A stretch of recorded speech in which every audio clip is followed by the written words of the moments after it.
we're back with an update on our basement project. I want to show you everything that we've done, what we've got up to, because I like to show you at every single step how to do renovations properly. And hopefully this will inspire you into certain spaces in your homes or some of your projects that you want to get converted.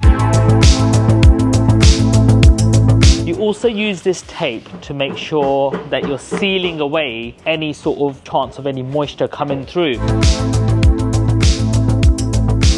So as I showed you before, we've created a channel all around this underfloor building basement. And down here, guys, we've got not one pump, but we got two, baby. And the reason that we've got two is because...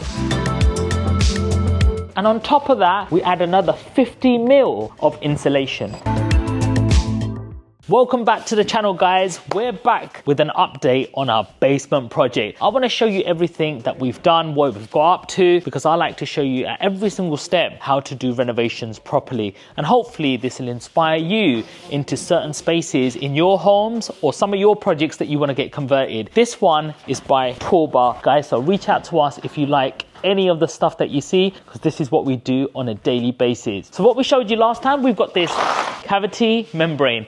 Essentially all it is a bit of plastic. And when you're thinking about converting spaces, especially in the basement level, you got to remember the main thing is, because it's lower than ground level, there could be a potential for water to come in. Everything is a hazard, guys. So when you're doing things like this, you've got to be careful with even any rips or tears. So we've actually got to redo this little one again. And not only that is, whenever you're piercing any of this membrane, you've got to make sure you use one of these grommets so it's sealed tight. That's how important this is, because you can't have any chance of any water leakages. You also use this tape to make sure that you're sealing away any sort of chance of any moisture coming through. Now, this isn't over a joint. The joint's actually over here. So you've actually overlapped this already, and we've used double-sided tape on here and on here, just to be triple sure that there is no break in that membrane. On the floor, we've actually used the same kind of material, but it's a lot more thicker and it's actually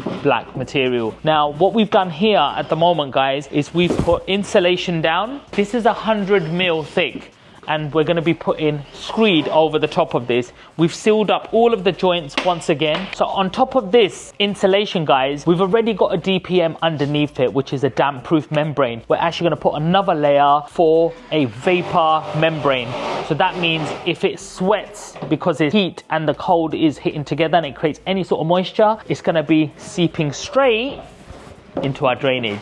So as I showed you before, we've created a channel all around this underfloor building basement. It now channels all into these two channels here. So one channel comes straight from here and the other from here. And down here, guys, we've got not one pump, but we got two, baby. And the reason that we've got two is because one could potentially break down. Things happen, so we've got a backup one. So as I was saying, we've got a pump down here with two channels that we collect all of the vapor, water, or any sort of water that's coming down into this place, and it goes straight into this tank, which then gets pumped up.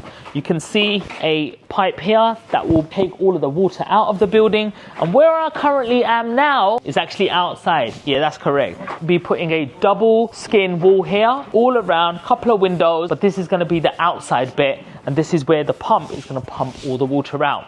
Not only that, it's going to bring a lot of light from outside in, because you've got to think that this really doesn't have any windows because we're underground. On top of that, here, guys, not only do we have to do the vapor barrier, making sure that there's no damp coming through, we also need to make sure that it's warm. So we're going to be building another wall here, 100 mil thick. So we've got insulation fitted. And on top of that, we add another 50 mil of insulation. That means the floor is warm, the walls are warm. It's going to be a very nice room and comfortable here, and that's what you got to do. So don't try to go cheap and skimp out on all of these materials, because later on you're going to be having a room that's not very nice to sit in or live in. So on top of this, we're going to be putting underfloor heating. So we're going to be running all of the pipes down here, and then our floor can go on top of that. And then we're going to be able to show you the exact fixture and fittings over the next next coming weeks. So if you want to see that, guys, make sure you leave a comment, ask us any questions that you have, and smash the like button so we can show more people and make more great content like this. We've also got a few other projects on the go, so watch out for the channel. Not only updates on this one, but all of the other updates on the other projects that we've got going too, guys. Let us know what you think of this project so we can answer more of your questions. Peace.